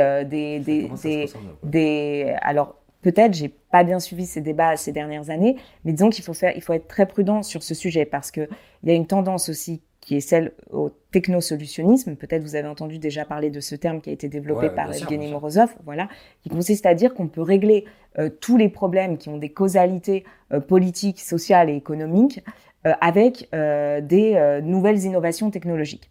Donc ça, si vous voulez, ça consiste à dire qu'on va garder le même modèle économique consumériste, par exemple, qui nous pousse à acheter de plus en plus d'iPhone qu'on va jeter 3 mois après pour acheter l'iPhone suivant, ça s'appelle l'obsolescence programmée, mais que par contre, on va produire une smart city très efficace, etc. Bon, moi, personnellement, je ne suis pas complètement convaincue par ce type de discours pour employer un euphémisme, parce que je pense que pour régler, entre guillemets, les problèmes écologiques actuellement, nous allons être obligés de changer aussi nos manières de produire, de consommer et de vivre. Voilà. Et ça, à mon avis, il y a certaines personnes qui ont un peu de mal à l'accepter et donc qui préfèrent promouvoir des innovations technologiques. Ça ne veut pas dire pour autant qu'il n'y ait pas des innovations technologiques qui puissent être très utiles. Mais j'invite à un peu de méfiance par rapport à ces discours. Voilà. Alors, en fait, ça me permet de mieux comprendre. parce que moi, je pensais que vous alertiez sur les risques d'un monde si les transhumanistes gagnaient, si le monde qu'ils voulaient faire advenir, qu'ils disent vouloir faire advenir, advenait. Vous nous dites en fait que le risque, c'est qu'il est impossible de faire advenir ce monde-là, et qu'en essayant de le faire advenir, nous détruisons en partie ce qui nous permettrait de construire un monde plus désirable avec des technologies soutenables et c'est ça le. La notion de soutenabilité, elle est très importante, à mon avis. Parce que, effectivement, une bonne question à se poser, c'est nos technologies numériques sont-elles soutenables, à la fois sur le plan des environnements et des écosystèmes naturels, si je puis dire, sur le plan des environnements mentaux et sur le plan des environnements sociaux. C'est pour ça que dans le livre Schizophrénie numérique, je parle des 3 écologies à la fin. Je reprends cette notion à Félix Guattari, qui a écrit en 1989 un livre qui s'appelle Les 3 écologies, qui n'est pas un livre majeur de sa philosophie, mais bon, qui est intéressant parce que il permet d'élargir la question, si vous voulez. Pour moi, les technologies numériques, quelles qu'elles soient, pour le coup, elles ont à la fois des effets environnementaux, des effets mentaux sur nos psychismes, sur nos manières de penser, Ouais. sur nos mémoires, nos imaginations, et puis des effets sociaux sur nos relations sociales et sur nos institutions collectives et sur les processus politiques, si vous voulez. Et donc, si on les évaluait de cette manière-là, eh bien, on aurait sans doute d'autres critères et on s'intéresserait peut-être à des technologies plus soutenables, justement, pour les écosystèmes et pour les populations.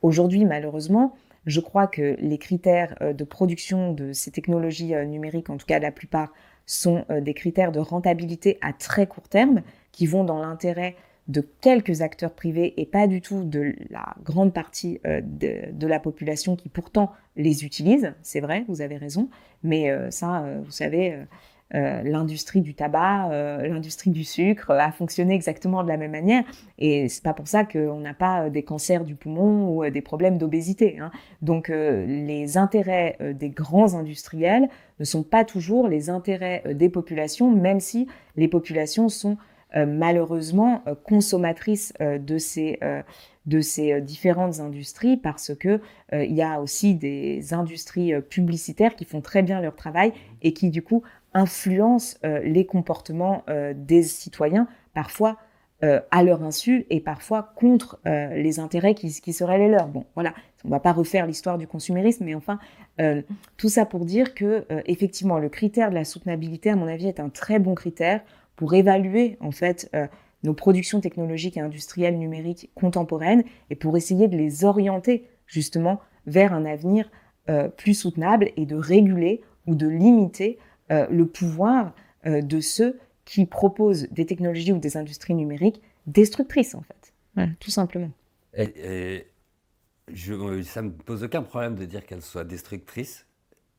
Je repose un peu ma question parce que j'ai vraiment envie de savoir, est-ce que vous pensez que c'est matériellement, concrètement possible, ou est-ce que, comme ils poursuivent des intérêts, le plan de transhumanisme, je veux dire la mise en place d'une société cybernétique en quelque sorte, ou est-ce que en poursuivant ce plan, en fait, ils vont nécessairement prendre un mur, comme par exemple si on poursuivait le capitalisme et la croissance, vous semblez penser que nécessairement le réchauffement climatique et la biodiversité et les problèmes environnementaux vont mettre un terme définitif aux ambitions prométhéennes de l'homme.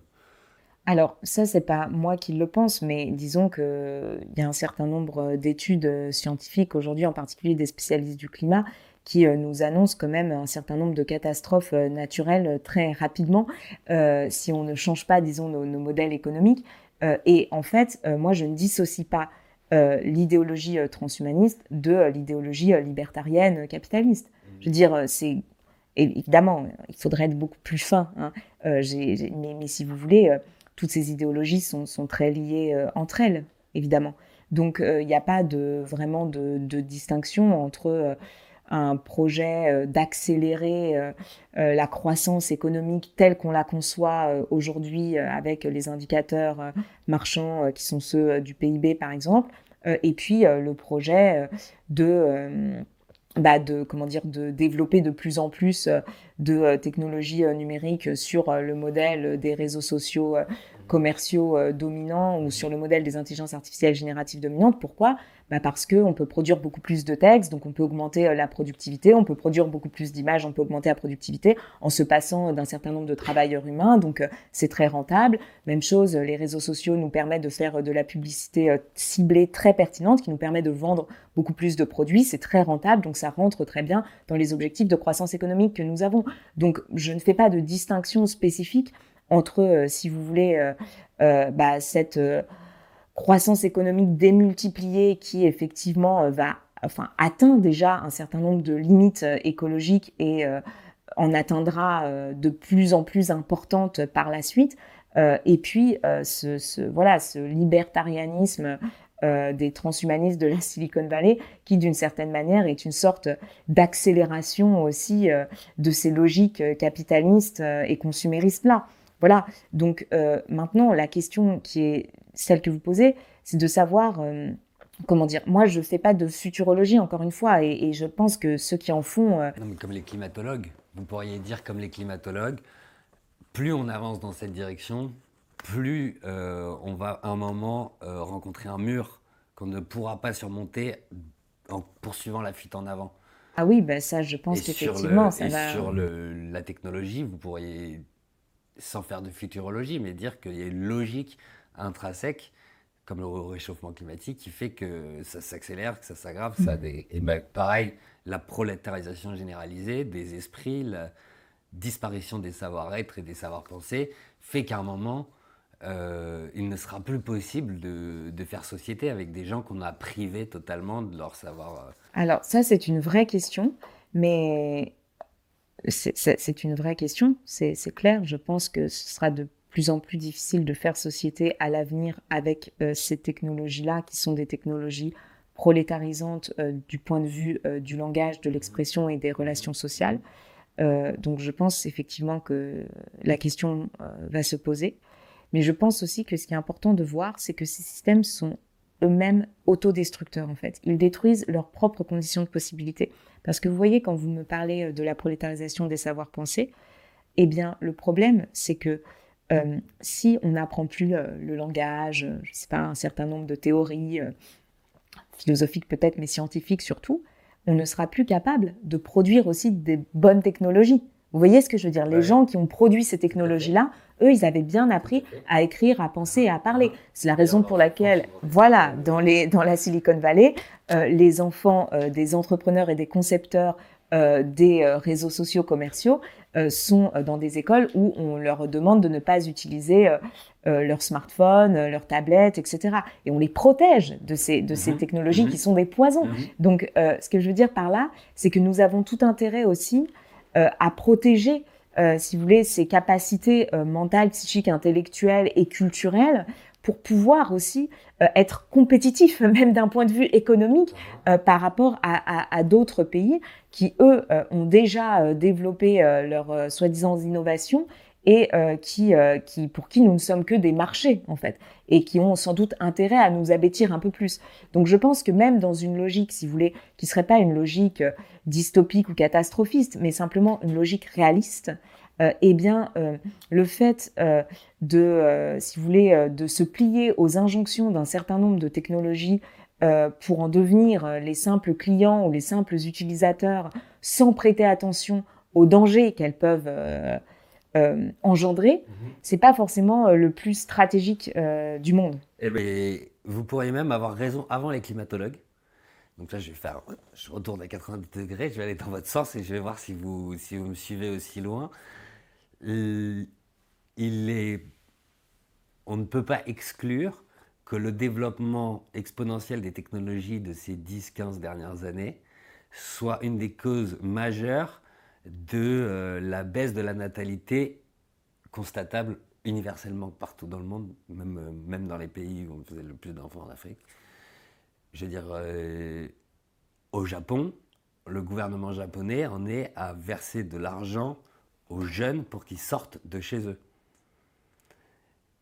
Parce que sinon, ils sont sur l'ordinateur, sur l'écran toute la journée, ils se font livrer, ils travaillent de chez eux, ils sortent plus de chez eux. C'est aussi surprenant que ça. Et donc, vous dites que vous avez du mal à imaginer, et je vous rejoins, une société où, enfin, qu'on puisse encore faire société alors que le délire transhumaniste, les écrans partout, la technologie partout aurait gagné, on ne puisse plus faire société. Mais peut-être que c'est déjà en train de se matérialiser sous la forme de l'absence de relations, de création d'enfants. Euh, donc peut-être que ça... Et c'est possible qu'on prenne ce mur-là encore plus tôt que le climat. Puisque pour l'instant, ça baisse. Les chiffres sont vraiment stupéfiants. C'est-à-dire que le climat, ça monte, heureusement, ça monte trop vite, mais ça monte assez doucement par rapport à ce qu'on observe sur la natalité, qui baisse à toute vitesse. Donc peut-être que la poursuite de l'idéologie de la Silicon Valley nous emmène dans un mur encore plus rapide que le climat. Mais ça, vraiment, je n'ai pas du tout travaillé sur ce sujet-là. Donc, je ne sais pas du tout, quels sont les faits et quelles sont les corrélations qu'on peut imaginer. Mais en tout cas, c'est assez effrayant ce que vous venez de dire. Mais j'ai pas de point de vue pour le coup sur la question, puisque c'est une question que j'ai pas du tout. Le lien logique est à peu près étudié. Ouais. Ça marche à peu près comme ce serait une conséquence, une conséquence de la technologie qui nous empêcherait de créer une société pérenne. Ce serait le fait on soit tellement coupés les uns des autres qu'on n'arrive plus à se reproduire, en fait, bêtement. Oui, bah oui, enfin, c'est une possibilité, je sais pas. Je pense qu'en tout cas, si vous voulez, voilà, parce que je me méfie un peu aussi comment dire, des liens de cause à effet. Voilà, il faudrait étudier vraiment le phénomène pour voir quelle corrélation on peut établir ou pas. En tout cas, je pense que pour pas finir peut-être sur une note trop négative et dystopique, on a un peu de temps pour évoquer des. Il nous reste le temps, on va finir par des propositions. Voilà, c'est ça. Parce que c'est vrai que je comprends, en fait, on est dans un climat de crise et comment dire, d'urgence tellement intense que je vois bien autour de moi, enfin c'est une impression que j'ai en tout cas, que les scénarios, vous voyez, qui nous projettent dans un avenir plus ou moins lointain, plus ou moins dystopique ou plus ou moins utopique, ont beaucoup de succès. Mais je crains, moi, un petit peu toujours ces scénarios parce qu'ils sont très généraux.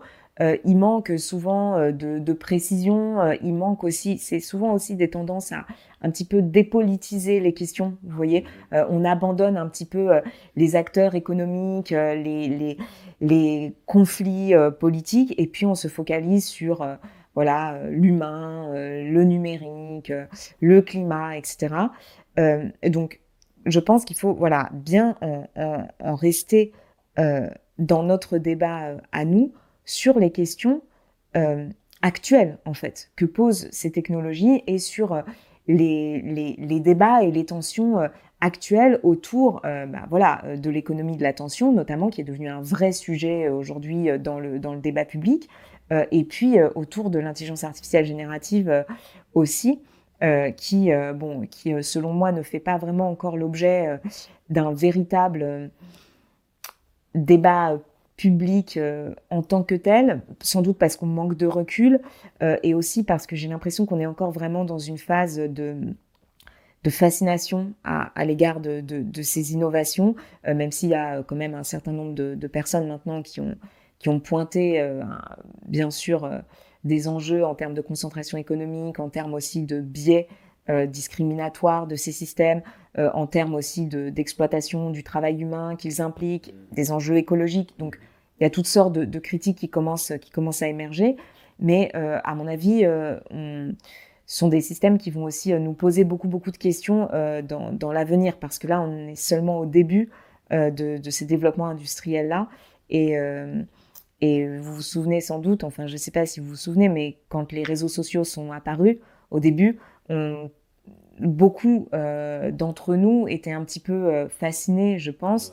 Euh, et on se rend compte aujourd'hui, 10 ans, 20 ans plus tard, que ces dispositifs sont extrêmement nocifs, peuvent être extrêmement toxiques quand ils sont laissés entre les mains d'entrepreneurs qui, eux, empêchent leurs enfants de les utiliser. Hein. Voilà, à mon avis, on va aussi devoir faire face à une sorte de désenchantement à l'égard de ces intelligences artificielles génératives qui nous fascinent pour l'instant, mais dans quelques années, à mon avis, ce sera beaucoup plus compliqué.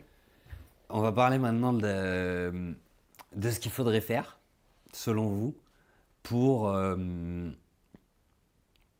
freiner et même changer de direction technologiquement. Quelles sont les technologies qu'il nous faudrait et ensuite comment est-ce qu'on pourrait les mettre en place dans le monde d'aujourd'hui. Mais d'abord, quelles seraient les technologies idéales? Vous avez réfléchi Alors, en fait, je ne pense pas qu'il y ait une technologie idéale à promouvoir, mais disons que je pense qu'il y a certains principes qui peuvent nous guider un petit peu pour concevoir des technologies qui soient plus soutenables, justement, comme on disait tout à l'heure. Moi, j'avais beaucoup travaillé avec une association qui s'appelait l'association Ars Industrialis, qui avait été fondée par Bernard Stiegler, et avec Bernard Stiegler à sa suite. Et puis, nous avons écrit un ouvrage collectif qui s'appelle Bifurqué, qui peut être intéressant sur ce point, c'est pour ça que je le cite, dans lequel nous insistions beaucoup sur la nécessité de développer ce qu'on appelait des technologies herméneutiques et contributives. Donc, je vais expliquer ce qu'on entendait par là. Et je vais essayer d'expliquer aussi à quel paradigme ça s'oppose pour qu'on comprenne mieux. En fait, des technologies herméneutiques et contributives, qu'est-ce que ça veut dire? Herméneutique, d'abord, ça veut dire qui fait appel à l'interprétation. L'herméneutique, c'est l'art d'interpréter. L'interprétation, c'est quelque chose qui est à l'œuvre à chaque fois que nous réfléchissons, que nous pensons, que nous nous exprimons. Donc, des technologies herméneutiques, c'est des technologies qui laissent la possibilité à leurs utilisateurs, aux individus, si vous voulez, et aux groupes, d'interpréter, c'est-à-dire de s'exprimer, de discuter, de délibérer et de réfléchir, en fait. C'est-à-dire des technologies qui ne vont pas court-circuiter leur capacité d'interprétation par des calculs automatisés. Vous voyez, des technologies ouvertes d'une certaine manière, ouvertes non pas au sens où leurs algorithmes sont publics, mais au sens où elles sont ouvertes à des interprétations humaines, tout simplement. Je vais vous donner des exemples par la suite. Et contributive, ça veut dire que ce ne sont pas des technologies qu'on utilise tout seul, individuellement, mais qui font appel en fait au partage de savoir collectif, à la délibération collective, encore une fois, à la discussion collective, au débat collectif. Contributif, ça veut dire aussi que nous allons éventuellement pouvoir contribuer au développement, à la conception, à l'expérimentation des dispositifs technologiques que nous allons utiliser ou pas. Pour donner des exemples un peu plus concrets, mais je vais aller très vite. J'ai déjà... Pardon, alors je vais un peu plus doucement. J'ai déjà parlé de la plateforme Wikipédia, bien sûr, et vous voyez que Wikipédia est un exemple de technologie à la fois herméneutique et contributive, puisque on a une plateforme numérique avec une diversité de points de vue, d'interprétation. Il va y avoir une délibération collective selon certaines règles pour fabriquer une sorte de consensus qui va permettre l'élaboration d'un savoir certifié, bref, par les pairs. C'est pas du tout la même chose qu'une technologie comme ChatGPT, où vous êtes tout seul face à la technologie et vos capacités d'expression, d'interprétation, de délibération sont court-circuitées en fait par des calculs probabilistes qui produisent le texte à votre place. Donc vous êtes remplacé d'une certaine manière, alors qu'avec Wikipédia, vous mettez du savoir en commun. Vous voyez, c'est très différent comme paradigme. On peut dire la même chose de la plateforme Polis dont je parlais tout à l'heure. Il s'agit de permettre à différents individus de entrer en relation et de faire un débat collectif, si vous voulez, des propositions collectives, en fonction évidemment des propositions des autres. C'est tout à fait différent de ChatGPT où, encore une fois, on produit à votre place le texte, la proposition. Donc, dans un cas, si vous voulez, la technologie imite votre comportement et donc vous remplace et vous automatise, alors que dans l'autre cas, la technologie est une plateforme qui permet de vous mettre en relation avec d'autres et de produire une richesse collective. Parce que les savoirs produits sur Wikipédia, on en pense ce qu'on en veut et ils posent de nombreux problèmes dans certains cas, mais c'est quand même une richesse pour les groupes sociaux. Les propositions auxquelles ont abouti les débats sur la plateforme Police et qui ont pu ensuite être expérimentées pour régler tel ou tel problème politique et qui étaient issues justement de la volonté et de la délibération citoyenne et qui faisaient consensus parmi les citoyens, c'est quand même une richesse politique qui a été produite. C'est pas le cas évidemment de toutes les fausses informations qui sont produites grâce aux industries de l'intelligence artificielle générative qui circulent de manière extrêmement rapide sur les réseaux sociaux grâce aux recommandations algorithmiques automatiques et qui produisent parfois toutes sortes de violences et puis une sorte de défiance aussi politique et puis bien sûr la manipulation de beaucoup d'opinions. Donc on a là l'exemple en fait de technologies qui sont à la fois contributives, délibératives et herméneutiques d'une certaine manière. Un autre exemple de technologie de ce type que je cite souvent, c'est les recommandations collaboratives qui sont, c'est une plateforme de recommandations collaboratives développée par l'association Tournesol que vous connaissez sans doute, voilà, et qui permet, qui travaille, disons, sur le développement d'algorithmes de recommandation qui se fondent sur les votes et les évaluations des citoyens des différentes vidéos qui circulent sur des plateformes de contenu diverses et variées. Donc les citoyens peuvent voter pour les vidéos qui leur semblent pertinentes et en fonction de leurs évaluations, de leur jugement, les algorithmes vont recommander telle ou telle vidéo. Alors que d'habitude, les algorithmes recommandent les vidéos qui sont les plus vues dans l'intérêt économique de la plateforme en question ou du réseau social en question. Donc là, on a un système de recommandation alternatif qui se base sur les interprétations, le jugement, les évaluations des citoyens et leur vote, c'est-à-dire finalement leur contribution collective. Donc encore une fois, une plateforme de recommandation collaborative qui est une technologie à la fois herméneutique et contributive. Sur certains réseaux sociaux d'ailleurs, qui ne sont pas des réseaux sociaux commerciaux, comme Mastodon, vous pouvez paramétrer vous-même votre système de recommandation ou bien faire appel à d'autres entités qui vont vous fournir des services de recommandation de qualité, selon un certain nombre de critères que vous allez pouvoir choisir. Et donc là, votre réseau social va prendre une forme complètement différente. C'est-à-dire qu'on ne va plus vous recommander des contenus seulement en fonction du nombre de vues qu'ils ont déjà acquis et selon des principes mimétiques, c'est-à-dire ceux que les autres qui vous ressemblent ont regardé et que donc vous devriez aimer, etc. Mais selon des critères que vous avez vous-même définis. Donc vous allez avoir une technologie, encore une fois, qui correspond à votre interprétation de ce que vous voulez voir ou de ce que vous ne voulez pas voir, ou bien une technologie qui correspond aux interprétations de groupes de pairs qui vous recommandent tel ou tel type de contenu. Donc, dans tous ces cas-là, on voit bien que ces technologies, en fait, elles intègrent dans leur fonctionnement même des jugements, des évaluations et des délibérations humaines. Et c'est ça qui est très important. C'est que le numérique n'est pas nécessairement une technologie qui produit de l'automatisation et de la prolétarisation généralisée. C'était pas du tout l'idéal du web à l'origine.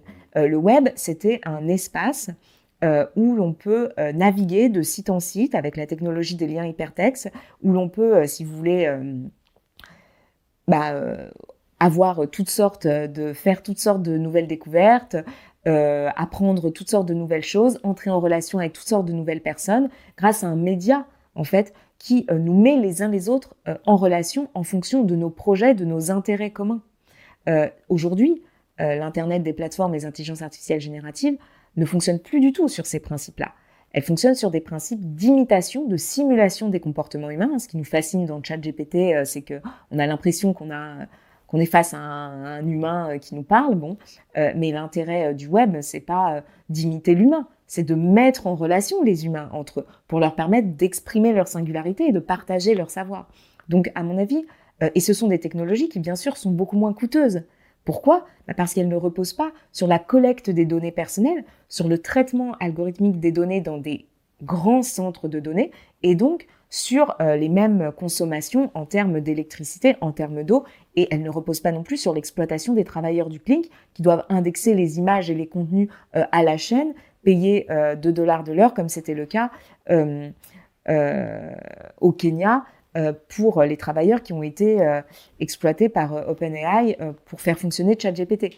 Donc, ce que je veux dire par là, c'est qu'on a un modèle de technologie tout à fait différent qui peut tout à fait être développé et qui est à la fois soutenable sur le point de vue environnemental, mais aussi du point de vue mental et social et politique, si je puis dire, parce qu'il permet d'augmenter l'intelligence collective, en fait.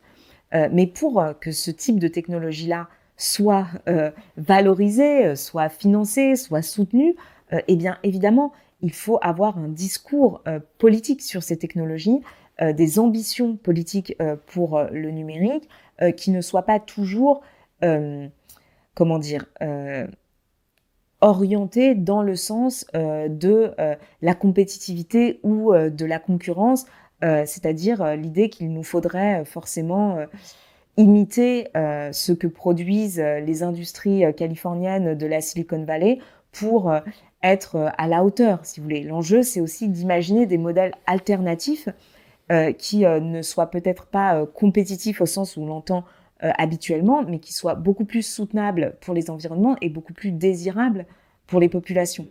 Donc, voilà. Et là, je pense que les paradigmes de la contribution le paradigme de la contribution qui s'oppose en fait au paradigme de l'automatisation et de la prolétarisation est très intéressant et qu'on peut vraiment s'inspirer de ce paradigme-là dans toutes sortes de domaines différents pour voir comment mettre les technologies numériques au service des pratiques contributives et non pas au service de la simulation, de l'imitation et donc de l'automatisation et du remplacement des comportements humains.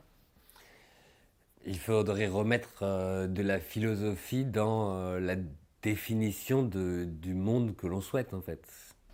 Oui, alors je dirais il faudrait remettre de la philosophie aussi dans les technologies Ouais, que nous développons. ouais. Et peut-être que là, la philosophie a aussi un rôle à jouer pour faire des propositions, même si c'est difficile, mais faire des propositions de technologies alternatives, en fait. Euh, Par rapport, évidemment, alternatives par rapport au modèle dominant. Donc, inventer des réseaux sociaux différents, inventer des plateformes contributives et herméneutiques nouvelles. Et oui, effectivement, pour ouvrir, en fait, de l'avenir et de la technodiversité aussi. Et alors, moi, je suis complètement aligné. C'est ce qu'on essaye de faire avec Penser c'est chouette. Je veux dire, Penser c'est chouette a été inspiré par Aaron Schwartz, Bernard Stiegler et plein d'autres gens. Si je vous avais lu avant, j'aurais pu dire Anna Humbert, mais Ouais. donc on essaye. Mais on se retrouve. Bon, alors nous, c'est un peu spécial parce qu'on a des textes d'auteurs un peu longs à lire, mais il faut quand même admettre qu'on essaye de capter l'attention des gens. Je veux dire, quand on crée une plateforme, le but c'est qu'il y ait des gens qui l'utilisent et donc qu'ils aient le réflexe, je veux dire que leur attention à un moment soit portée sur notre plateforme plutôt qu'ailleurs. Et comment on fait pour développer ce genre de technologie qui a besoin de l'attention de ses utilisateurs si on n'arrive pas à capter l'attention des utilisateurs? Je veux dire, et pas si on n'y arrive pas, nous, en tant qu'entrepreneurs, mais si il se trouve que c'est très difficile d'aller la chercher, sachant qu'elle est captée ailleurs. Alors, en fait, je comprends votre problème à Si ça avait vous une solution, ce serait génial. spécifiquement. Non, j'en ai pas, vous allez être déçus. Mais en fait, je pense qu'il faut bien dissocier les problèmes. C'est-à-dire que vous, en tant que concepteur d'une plateforme de contenu, vous avez besoin, c'est normal, d'attirer l'attention des utilisateurs. Et d'une certaine manière, tout média a besoin de faire cela. Bon, ça c'est une chose.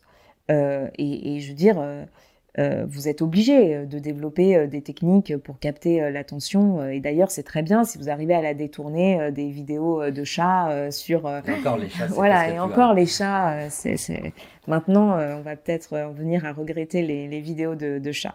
Mais ce que je voulais dire, c'est que ça, c'est un problème qui vous concerne, si je puis dire. Mais par exemple, euh, Aujourd'hui, sur la plupart des réseaux sociaux commerciaux, comme Facebook, Twitter, TikTok, les algorithmes de recommandation qui recommandent les contenus aux individus. Ces algorithmes-là ont été conçus et élaborés par ces plateformes qui sont en fait des entreprises privées. Les citoyens, les représentants politiques des différentes nations dans lesquelles ces technologies sont utilisées n'ont jamais été consultés sur la conception de ces algorithmes. Or, ce sont ces algorithmes qui vont rendre visibles ou invisibles les contenus. Vous êtes d'accord? Puisqu'un contenu qui est publié mais qui n'est jamais recommandé, il ne sera jamais visible en fait. Et donc, nous avons des algorithmes de recommandation élaborés par des entreprises privées qui règlent la circulation des informations sur Internet, puisque les réseaux sociaux commerciaux sont devenus aujourd'hui les principaux lieux, disons, où les citoyens vont chercher de l'information, où ils s'informent. Et ceci, et bien sûr, participe d'un contrôle des attentions des citoyens par, donc, encore une fois, 4 ou 5 entreprises privées hégémoniques. En fait, il y en a beaucoup plus, mais je dis que celles qui nous viennent en général à l'esprit en premier lieu, ce sont les GAFAM. Et puis, en l'occurrence, TikTok est aussi un gros sujet de préoccupation, même s'il ne fait pas partie des GAFAM, et Twitter aussi, sur ces questions.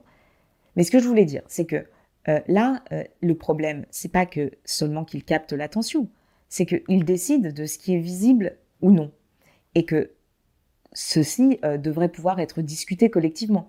Donc, nous avons participé avec le Conseil national du numérique récemment aux États généraux de l'information, qui ont remis un rapport le mois dernier, me semble-t-il, un rapport public que vous pouvez trouver en ligne, dans lequel nous préconisions, et ils préconisent, ce qu'ils appellent le pluralisme algorithmique, c'est-à-dire l'idée que les algorithmes de recommandation devraient être pluriels sur les réseaux sociaux. Il n'y a pas de raison pour que quand vous alliez vous connecter sur Facebook ou sur Twitter ou sur TikTok, ce soit nécessairement Facebook, Twitter ou TikTok qui vous recommandent les contenus à voir. Ouais. Vous pourriez avoir le choix entre différents systèmes de recommandation et c'est possible en fait, grâce au droit, grâce à la régulation, d'imposer cela aux différentes plateformes de contenu, aux différents réseaux sociaux commerciaux. C'est ce qu'on appelle le dégroupage des réseaux sociaux. On a réalisé aussi un entretien à ce sujet avec le Conseil national du numérique qui est publié sur le site.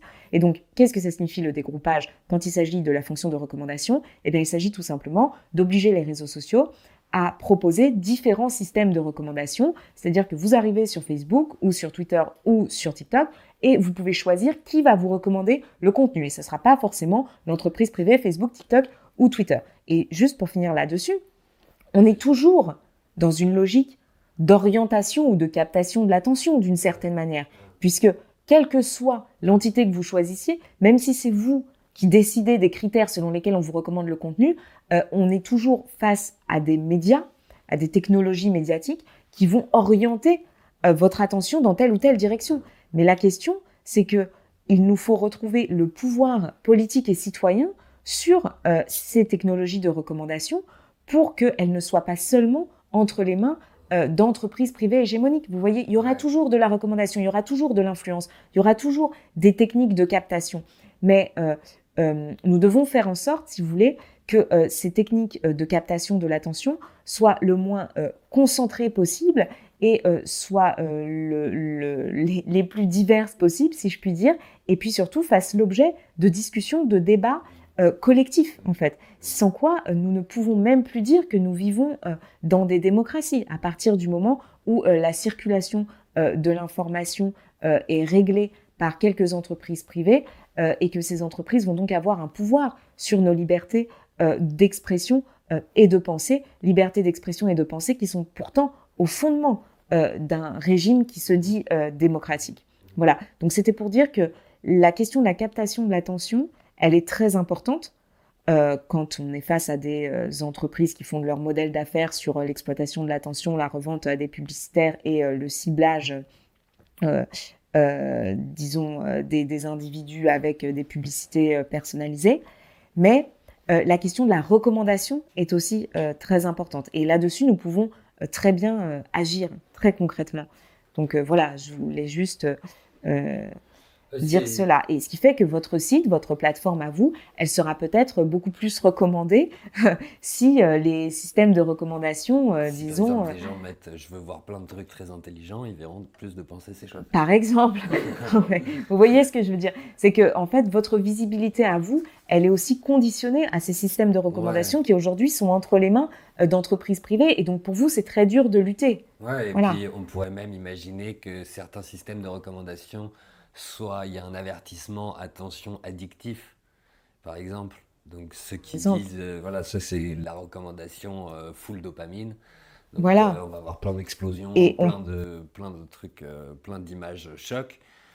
Au moins on pourra prévenir. Voilà, si vous allez dans cette direction, ça va, vous en sortirez pas totalement indemne. Exactement, pour montrer déjà aux utilisateurs que la manière dont on leur recommande les contenus n'a rien de naturel, Mm, qu'en fait elle est déjà très politique mm. et qu'il faut qu'ils se préoccupent de qui leur recommande tel contenu et pourquoi, pour quelles raisons. Et puis après, on pourrait imaginer aussi que la puissance publique soutienne certains systèmes de recommandation qui sont reconnus d'utilité publique et non pas addictifs, comme vous le disiez. Vous voyez, on Ouais, pourrait imaginer plein de choses en ouais, fait. On pourrait en débattre collectivement, c'est ouais. très important puisque c'est la question de l'espace public numérique, en Mhm, fait, qui est là derrière. mhm, Euh, donc ça, je pense que ce sont aussi, disons, vous voyez, tout à l'heure, on parlait de quel type de technologie on pourrait imaginer qui soit plus soutenable. Et là, maintenant, on parle de quel type de débat politique autour des technologies on pourrait avoir, euh, qui soit aussi un débat porteur d'avenir. Si finalement tout le monde a envie de se faire recommander les contenus par Facebook, TikTok ou Twitter, eh bien, très bien, si on vit en démocratie, pas de problème, respectons le choix démocratique des citoyens. Mais je ne suis pas du tout convaincue que ce soit le cas. Je suis Non, sûre qu'il y a énormément de citoyens qui seraient ravis de pouvoir choisir leur système de recommandation. moi le premier. Voilà, Moi le premier, moi parce aussi. que je perds du temps et puis je me sens accro à quelque chose qui me dessert vraiment fondamentalement.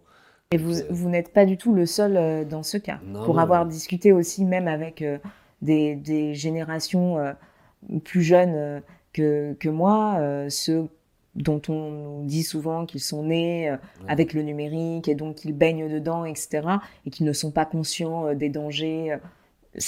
Enfin, moi, pour la petite expérience que j'ai eue, c'est que c'est pas vrai du tout et qu'il y a Ah non, plein non, non, de jeunes qui se posent il- énormément de questions et qui aimeraient beaucoup avoir des environnements informationnels un peu plus plus simple. sains Ouais, et un peu plus ouais, euh, excitants, si je puis dire, parce le que débat dans la société ça crée aurait. aussi des effets un peu, comment dire, ces effets, disons, pardon, je vais utiliser un terme qui n'est pas le bon, mais d'addiction Ah ouais, non, mais au contenu c'est profondément numérique. dépressif. Voilà, ça peut créer des Ah effets, ouais, ouais. disons, Ah ouais, ouais, ouais. déprimants et Ah un ouais, petit ouais. peu, on va Ah, dire, totalement.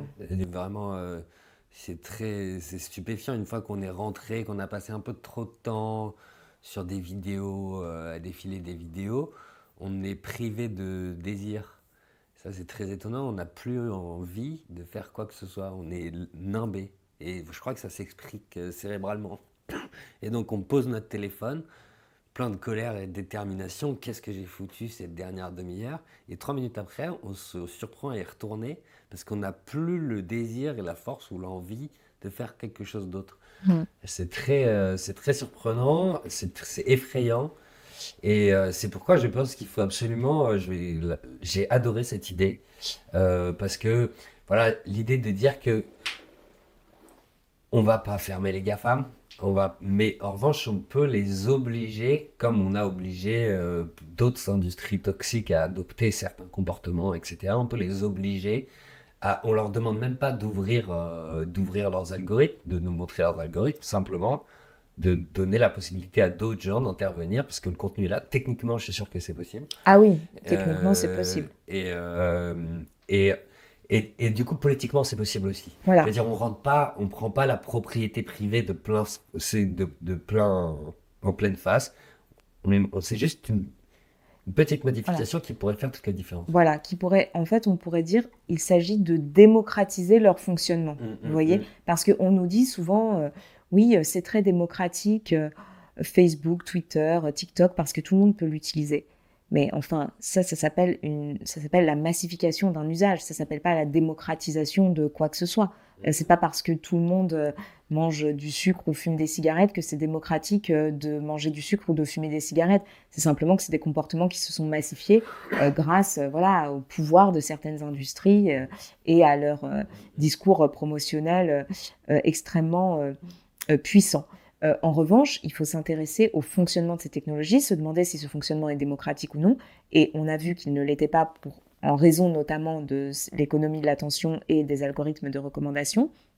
Et donc, il faut se demander comment pouvons-nous obliger ces entreprises à avoir un fonctionnement qui soit plus démocratique, donc plus conforme à nos valeurs, puisque on nous dit toujours qu'il faut que ces technologies numériques deviennent éthiques et se conforment à nos valeurs. Eh bien, si nous avons encore, je ne sais pas si c'est le cas, mais si nous avons encore des valeurs démocratiques, dans ce cas-là, nous ne pouvons pas accepter que des algorithmes de recommandation opaques et élaborés par des entreprises privées règlent la circulation des contenus dans l'espace public numérique. Donc ça passe aussi par là, le fait de vouloir rendre les technologies plus éthiques, plus conformes à nos valeurs. Ça passe aussi par le fait d'accepter de devoir, dans certains cas, les réguler.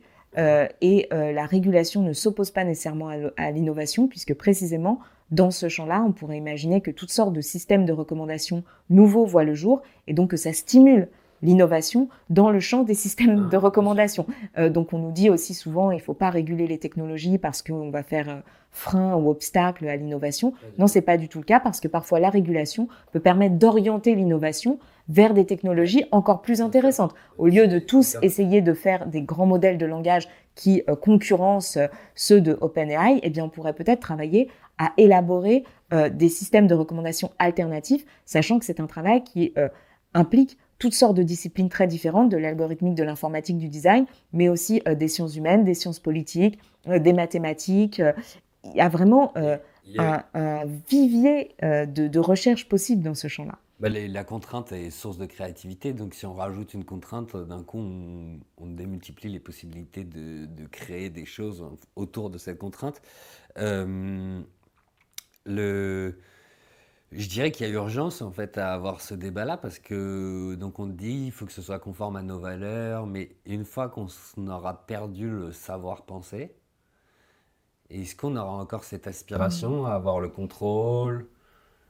Il y a une certaine urgence avant Oui, alors avoir le contrôle, de toute façon, bon, ce sera Non, jamais mais possible, mais enfin, j'ai compris, oui, oui, vous voulez dire, finalement, plus on va déléguer nos capacités à penser, à décider, à réfléchir à ces dispositifs algorithmiques là, et plus on va perdre l'occasion de les transformer, en fait, dans un sens qui nous paraît plus nécessaire. Et là-dessus, oui, je suis tout à fait d'accord avec vous. Je pense qu'il y a une certaine urgence, oui, oui, oui, parce que les effets de prolétarisation sont aussi rapides que les innovations, malheureusement. Ça va très, très vite. On sait aujourd'hui aussi que nos cerveaux sont très plastiques. Vous savez que, comment dire, nos capacités attentionnelles, nos capacités de réflexion, de mémorisation, de concentration n'ont rien d'inné. Évidemment, notre langage non plus n'a rien d'inné. Et donc, nous pouvons désapprendre très vite ce que nous avons appris durant une très très longue histoire. Et, et je pense qu'il faut s'en préoccuper assez rapidement. je te propose qu'on termine là-dessus. Merci beaucoup Anna Lambert. Merci à vous. C'était passionnant. J'espère que cet entretien vous a plu. Je vais mettre un lien en dessous de la vidéo sur lequel vous pourrez aller échanger votre opinion avec Anna Lambert sur notre site. Il faudra s'abonner avant, évidemment. Mais si vous avez quelque chose de vraiment, vraiment intéressant à dire, elle se fera un plaisir de le lire et d'y répondre. Et en attendant, on retrouvera aussi Anna Lambert et Julien Gobin le 31 octobre pour une rencontre qui s'annonce exceptionnelle entre l'urgence de modifier ces technologies pour qu'elles aillent dans la direction qu'on souhaite aller ou une espèce de... Qu'est-ce qui se passerait du côté de Julien Gobin? Qu'est-ce qui se passerait si nous ne faisons rien nous changerions de civilisation. Finalement, vos deux pensées se complètent très bien et j'ai hâte qu'on se retrouve tous ensemble à cet endroit-là. Ciao.